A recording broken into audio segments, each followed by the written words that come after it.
कोई व्यक्ति गौतम बुद्ध के संग में शामिल होता था तो बुद्ध उसे सबसे पहले शांत रहने के लिए कहते थे। ध्यान की अवस्था में जाने से पहले उस भिक्षु को शांत रहना सिखाया जाता था। आज के दौर में हर तरफ शोर ही शोर है। इसकी वजह से दिमाग में तनाव पैदा होना लाजमी है। ऐसे में अगर आप हर रोज कुछ देर मौन रहने का अभ्यास करते हैं तो इससे आपके तनाव पैदा होने वाले हार्मोन्स के लेवल में कमी आती है। इससे आपका दिमाग शांत होता है, गुस्सा नियंत्रित रहता है और तनाव बढ़ाने वाले हार्मोन्स का लेवल घटता है। आज के इस वीडियो में हम जानेंगे कि किन मौके पर हमें शांत रहना है और किन मौके पर हमें बोलना है और शांत रहने से हमारे अंदर क्या बदलाव आ सकता है। दोस्तों, संध्या काल का समय था। गुरु अपने सभी शिष्यों को बुलाते हैं और कहते हैं कल सुबह सब लोग नदी में स्नान करने के बाद तुरंत हमारी कुटिया के सामने उपस्थित हो जाना। सभी इसी से हैरान रह जाते हैं कि हम लोगों ने कुछ गलती की है क्या। लेकिन कुछ शिष्य यह कहते हैं कि हो सकता है कि गुरुजी कल सुबह कुछ अच्छी बातें बताने वाले हैं। सब लोग रात को सही समय पर सो जाते हैं और सुबह उठकर सभी लोग नदी में स्नान करने के बाद वापस गुरु जी के सामने उपस्थित हो जाते हैं। गुरु कहते हैं कि आज हम तुम सबको चुप रहने के फायदे के बारे में बताऊंगा। गुरु कहते हैं 10 मौके जहां पर बोलने से होता है लाभ और नुकसान। गुरु कहते हैं अगर आप इन 10 मौकों पर शांत हो गए, मौन हो गए तो आप जो चाहेंगे वही मिल जाएगा। आपके जिंदगी में चमत्कारिक बदलाव शुरू हो जाएंगे। जरूरत से ज़्यादा बोलना या चुप रहना अच्छी बात नहीं है। जैसे जरूरत से ज़्यादा बारिश हो जाना या फिर धूप दोनों ही दिक्कत देती है, उसी तरह अनावश्यक बोलने से भी काफ़ी नुकसान होता है। गुरु कहते हैं कि पहला ऐसा मौका जहां व्यक्ति को चुप रहना चाहिए, बिना तथ्य के ना बोले। गुरु ने कहा अगर आपके पास कोई तथ्य नहीं है तो वहाँ चुप रहने में ही भलाई है। चुप बैठने से दिमाग में नई कोशिकाओं का निर्माण होता है और इससे ज्ञान की वृद्धि होती है।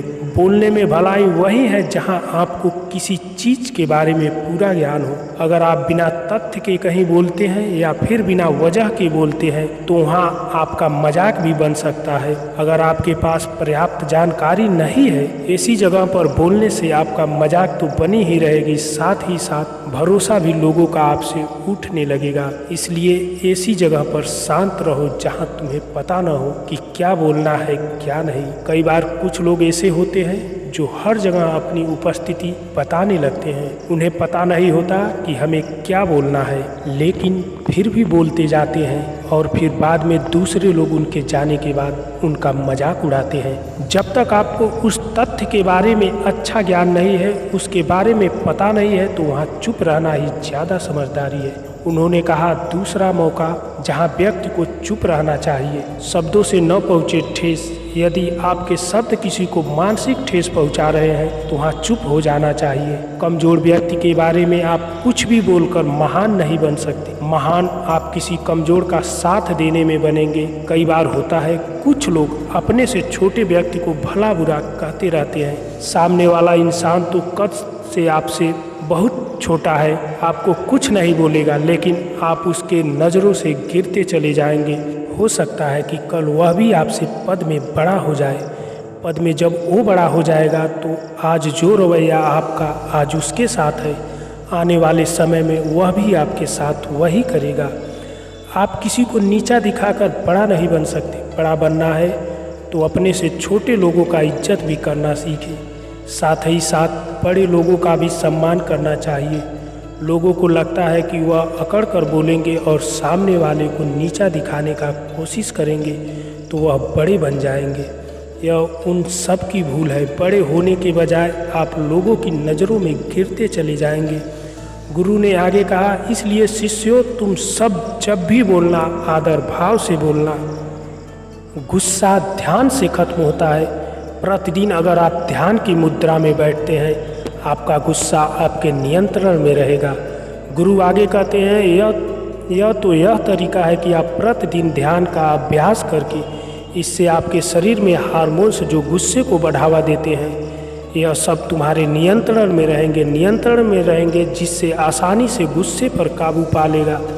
लेकिन एक तरीका ये भी है, जब भी गुस्सा आए तो समझने का प्रयास करो क्या हमारा गुस्सा जायज़ है कि नहीं। हमें वहाँ पर बोलना चाहिए कि नहीं। जब आप खुद इस बात का आकलन लगा पाएंगे तो आपको खुद पता चल जाएगा हमें गुस्सा करना चाहिए कि नहीं। फिर भी आपको गुस्सा आ रहा है तो वहाँ से हटने का प्रयास करें, वहाँ से दूर चले जाएं। धीरे धीरे आपका दिमाग शांत हो जाएगा। फिर गुरु ने कहा चौथा ऐसा मौका जहाँ इंसान को बहुत समझदारी से काम लेना चाहिए, वहाँ पर आपको चुप ही रहना चाहिए जहाँ पर उस मुद्दे से आपका कोई संबंध ना हो। अगर आपका किसी मुद्दे से कोई संबंध ना हो तो वहाँ आपको चुप रहना बनता है। बिना किसी वजह के आप दूसरे के मुद्दे पर बोलोगे तो यह आपके अनिष्टकारी होगा। इसमें केवल आपका ही नुकसान है। जल्द ही आप किसी दो लोगों के बीच में हो रहे विवाद में अपनी टांग न डालें। अगर सामने वाला बुला रहा है अपना झगड़ा शांत करने के लिए तो ही आप वहाँ पर जाए। किसी के व्यक्तिगत जिंदगी में दखल अंदाजी नहीं देनी चाहिए जब तक कि वह व्यक्ति आपको नहीं बुलाता है अपने झगड़े को शांत करवाने के लिए। कुछ लोग फालतू में दूसरे के विवाद में कूद पड़ते हैं। इससे उनके मान सम्मान मर्यादा पर लोग उंगली उठाने लगते हैं। गुरु कहते हैं 10 मौके में 5वां ऐसा मौका जहां व्यक्ति को बहुत ही समझदारी के साथ चुप रहना चाहिए। आपके शब्दों से किसी मित्र को हानि न पहुँचे। अगर आपके शब्द सामने वाले के परिवार या मित्रों के प्रतिष्ठा के बारे में बुरी झलक दिखा रहे हैं तो आपको चुप रहना चाहिए। किसी के परिवार या मित्र के बारे में बुरा भला बोलने से केवल आप ही बुरे बन जाएंगे। जो चीज़ आसानी से ख़त्म की जा सकती है उसे अपने शब्दों से बड़ा न करें। बिना चिल्लाए बात करने का प्रयास करते रहना चाहिए। अगर आप बिना चिल्लाए कोई बात नहीं कर सकते तो आपकी चुप रहने में ही भलाई है। किसी पर चिल्लाने पर आपके व्यवहार के बारे में पता चलता है। ज़्यादा बोलने से रिश्ते हमेशा खराब ही होते हैं। कई बार कुछ रिश्ते ज़्यादा तेज बोलने से टूट जाते हैं। इसलिए अपनी आवाज़ को मीठापन लाएं। आपके शब्दों से आपके दोस्त को हानि नहीं पहुंचनी चाहिए। कभी कभी आपके दोस्त मजाक करें तो ये रहे कि आप शब्दों से किसी का अनादर ना करें। मजाक को ही हमेशा शब्दों के मायने में ही रखें। जहाँ किसी को शब्दों से चोट लगे वहाँ चुप हो जाएं। ज़्यादा बोलने से हमेशा नुकसान ही होता है। किसी और के प्रतिष्ठा को अपने शब्दों के माध्यम से उसे हानि नहीं पहुंचानी चाहिए। यदि आपके शब्दों से किसी और के प्रतिष्ठा को ठेस पहुंचती है तो वहाँ आपको चुप हो जाना चाहिए। जब कोई व्यक्ति आपके सामने नहीं है तो आप उस व्यक्ति के बारे में बुरे शब्द तीसरे व्यक्ति के सामने न बोलें। गुरु कहते हैं 6ठा मौका जहाँ व्यक्ति को चुप रहना चाहिए। जब कोई किसी का कर रहा हो बुराई, जब कोई आदमी आपके सामने तीसरे आदमी की बुराई कर रहा हो तब तुम्हें चुप रहकर बस सुनना चाहिए। अपनी राय व्यक्त नहीं करना चाहिए, क्योंकि जो आज आपके सामने किसी तीसरे का बुराई कर रहा है वह कल किसी और के सामने आपकी बुराई भी कर सकता है। यदि आपने कुछ कहा है तो नीति शास्त्र के अनुसार जो आपने मुंह को बंद रखता है उसके बुद्धि से काम करता है वही इंसान समझदार होता है। बिना ज़रूरत के बोलना, किसी के बारे में किसी के बीच में बोलना गलत बात है। कभी कभी हमारे लिए बुद्धिमानी इसी में होती है कि हमें अपना मुंह ऐसी जगह नहीं खोलना चाहिए। गुरु आगे कहते हैं कि 7वां ऐसा मौका जहाँ व्यक्ति को चुप रहना चाहिए। जब कोई नहीं समझे आपकी भावना, यदि आपको लग रहा है कि कोई व्यक्ति आपकी भावना दुख शब्दों में नहीं समझ रहा है, यदि आपको लग रहा है कि सामने वाला व्यक्ति आपकी भावना या दुख या परेशानी उसे समझ नहीं पा रहा है या समझने की कोशिश नहीं कर रहा है या वह आपको ध्यान से नहीं सुन पा रहा है, तो ऐसे व्यक्ति के सामने आप चुप ही रहें, क्योंकि ऐसे लोगों को आपकी भावना या दुख से कोई मतलब नहीं होता। ऐसे लोगों को आप राज बताकर पछताएंगे ही बाद में। गुरु कहते हैं 8वां मौका जहाँ व्यक्ति को चुप रहना चाहिए। जब कोई इंसान अपना दुख व्यक्त करे, कोई इंसान आपको अपने दुख या परेशानी को बता रहा है, इसका मतलब यह है कि वह आपको अपना समझ रहा है। ऐसे में उसे समाधान बताने के बजाय चुप रहकर उसके दुख या समस्या को सुने, उसके दुख या समस्या को किसी और को न बताएं। वह इसलिए नहीं बता रहा कि उसके समस्याओं के समाधान कर देंगे, बल्कि वो इसलिए बता रहा है कि सामने वाला आपकी बात को समझ रहा है।